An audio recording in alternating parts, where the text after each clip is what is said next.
Hey, you're listening to Witchy Spiritual Stuff with your host, me, Elementarly. Today's topic is actually Read Tarot in a Minute, a thrilling beginner's guide. The art of tarot is an ancient and often misunderstood practice. While it is technically a form of divination, the true magic of tarot lies not in its prophetic abilities. How to read tarot cards. Rather, it offers an opportunity to discover hidden truths about the present and unlock your full potential. Tarot can be a meditative exercise, a means of self-reflection, or simply a bit of mystical fun. In any case, you'll need to obtain a deck and learn how to lay out and interpret the cards that fall. Don't worry, you don't need to consider yourself clairvoyant, witchy, or anything besides open-minded. Your practice is ultimately your practice. Read on to see how to get started with tarot. History of tarot cards. How to read tarot cards. Tarot has always been a matter of dealing and interpreting cards, although the practice started as a game. The hand-painted cards bore the common symbols of their country of origin, and as with modern playing cards,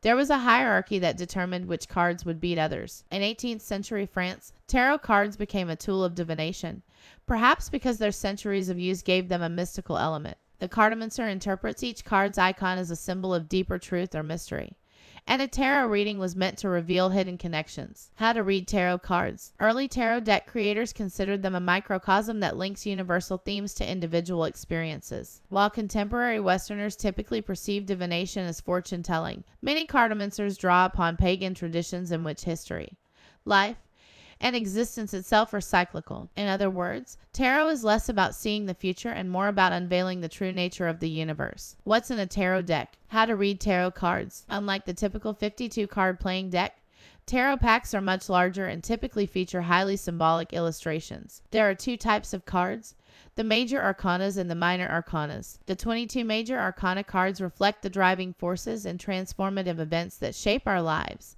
as well as the universe at large. How to read tarot cards. They are derived from the core mystical themes as described by Paul Christian in his Histories of the Occult. In the original tarot game, these were the trump cards that could defeat others regardless of suit. 0. The Fool.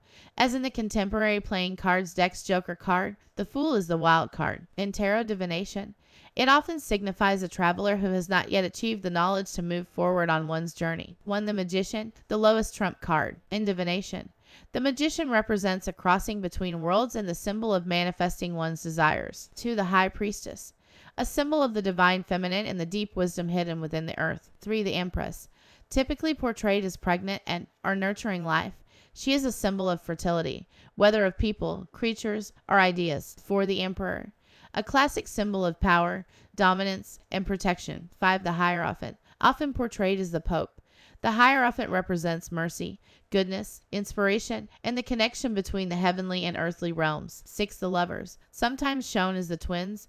This card is, of course, interpreted as a sign of relationships, attraction, and potentially sacrifice. 7. The Chariot, typically shown as a royal figure or warrior in a chariot. This card speaks to triumph and guidance in times of trouble. 8. Strength. This card often depicts a person battling a lion as a symbol of righteousness and enlightenment overcoming base desires. 9. The Hermit. This cloaked figure holds a lamp of truth on his journey, symbolizing maturity, healing, and caution. 10. Wheel of Fortune. There are many versions of this card, but it generally symbolizes the structure of the world and how it progresses. Most cartomancers interpret it to be a sign of fundamental shifts in one's life. 11. Justice. Switched with strength in some decks, this card often depicts a powerful figure holding a gold scale that symbolizes equity and triumph of goodness. 12. The Hanged Man. Despite the alarming image, this card's symbolism is typically interpreted as a sign of inner wisdom, intuition, and the liminal state between worlds. 13. Death. Another disturbing yet potentially enlightening symbol. The Death card features the Grim Reaper, who represents mortality and inertia. 14. Temperance.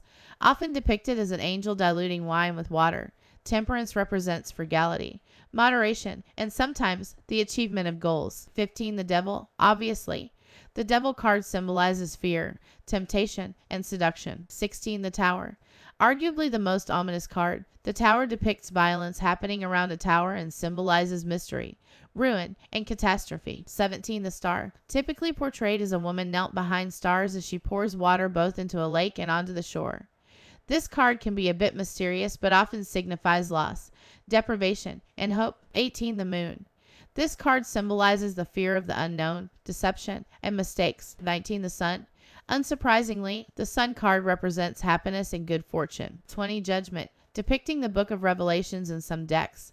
This card symbolizes rebirth, absolution, and one's inner calling. 21. The World, portraying a woman standing above the earth and surrounded by animals. The World card symbolizes success, voyage, and the end of a life cycle. The minor arcana comprises 56 cards of 4 suits, swords, wands, coins, and cups. How to read tarot cards. Each suit has 4 court cards similar to those in standard playing decks. The king, the queen, the knight, and the jack a page. There are also 10 numbered cards for each suit. So, instead of the queen of hearts and 2 of clubs, a tarot deck will have the Queen of Cups and 2 of Swords. Minor Arcana cards signify the shades and tribulations of an individual's experience. The Minor Arcana suit symbolism is as follows. How to read tarot cards. Wands, associated with fire. These cards represent creativity and conviction. Coins, associated with the earth. These cards signify material possessions or experiences. Cups, associated with water. These cards symbolize passion and emotions. Swords, associated with air. These cards express reason and dominance. Choosing a tarot deck. How to read tarot cards. In the 20th century, the Rider-Waite deck became the Western world's most popular tarot set. This is the classic deck that you've probably seen with colorful, intricate symbolic illustrations of each concept. Most interpretations of this deck are derived from the work of occultist Eliphas Levi, as studied by mystic historian Arthur Edward Waite, and the deck was first published in 1909 by the Rider Company. You may also hear this deck described as the Rider-Waite-Smith deck to acknowledge the iconic artwork by illustrator Pamela Colman Smith. How to read tarot cards. However, there are countless varieties of the classic tarot deck, from versions reflecting other spiritual traditions to culturally specific symbolism to pop culture fandom decks. How to read tarot cards. Ultimately, you may choose whichever combination of iconography, concepts, suits, and tradition best speaks to your worldview and background.